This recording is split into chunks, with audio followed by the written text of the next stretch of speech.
Dearest family, this long reading this morning, and the other version is even longer if you look in your book. There are two important things, among others, that the gospel would like to point out.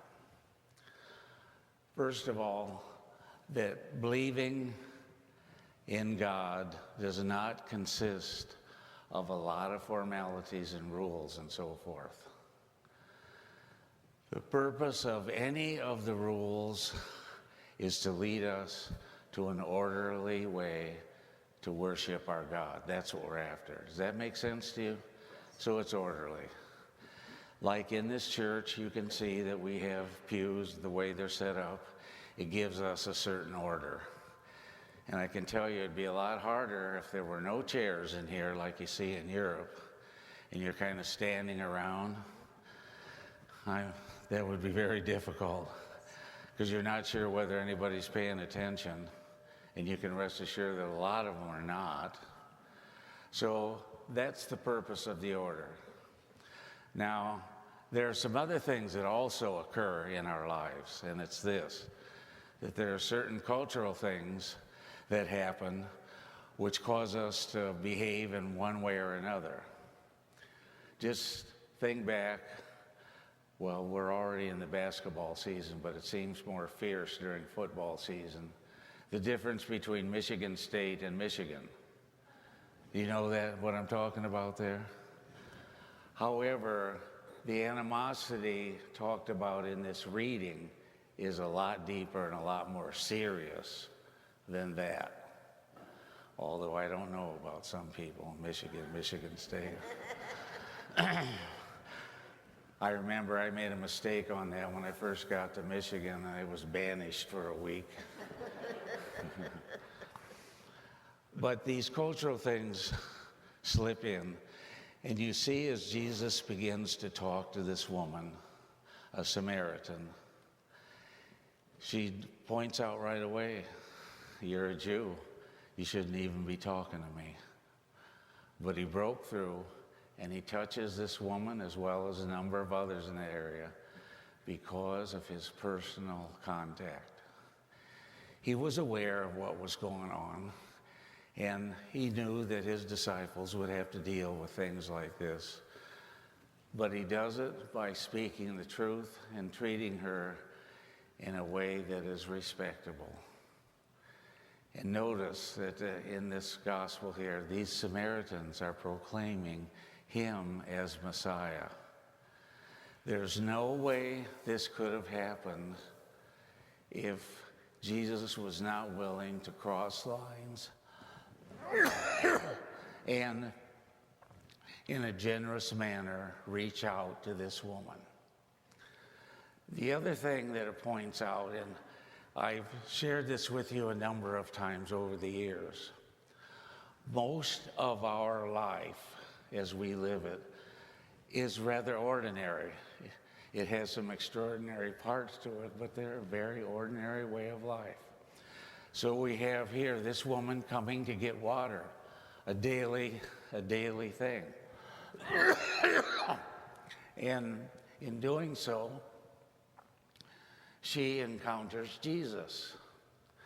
And during this Lenten season, this is a reminder to us as we're on our journey to become closer to our God and behave more like God has asked us to do because we're made in his image and likeness, that we understand and take time to say, there's so many ordinary things in our life, but if I choose them in a manner appropriate, they become extraordinary means to be in touch with Jesus.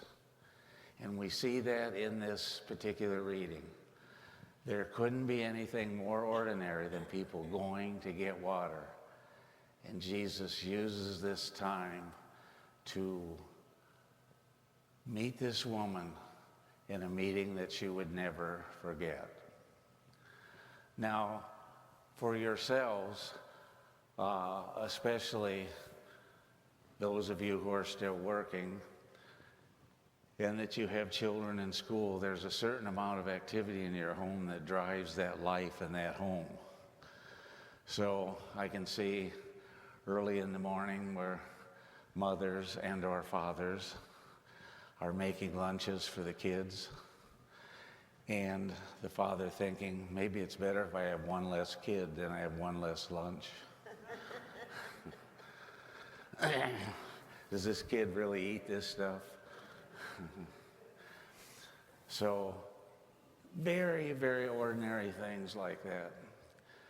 And what I'm saying to you is that's as ordinary as this woman coming to get water. All of those are times when we can be in touch with the presence of God.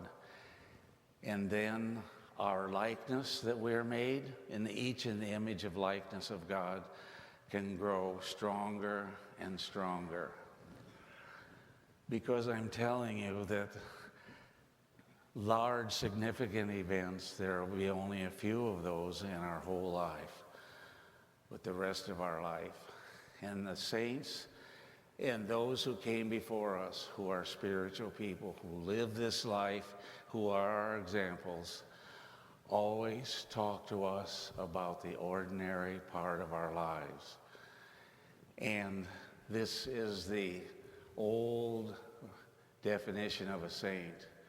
A saint is not done, it does not become a saint by doing extraordinary things, but by doing ordinary things in an extraordinary way. Is that clear to you, what I'm talking about? So, we're not talking about extraordinary things, but you're doing the ordinary things in an extraordinary way. That's the message I want to leave with you this Sunday. To be vigilant at looking at what your daily schedule is. And in every possible way, allow those times and moments to be in touch with the presence of God. And to be in touch with the fact that you are made in the image and likeness of God. And in those very moments where you become intentional about that, your ability as a Christian Catholic grows deeper, and you become more and more the person God has called us to be. And that's exactly what this season is about, to become better and better. I can say it this way. At Easter, or during this time of Lent, I work hard at being a better and better me, so that when I do that, I always will express thee, and the thee, of course, is God. Do we understand what we're talking about here today? This is nothing new, nothing flashy, but extremely important that the ordinary has the extraordinary waiting for you.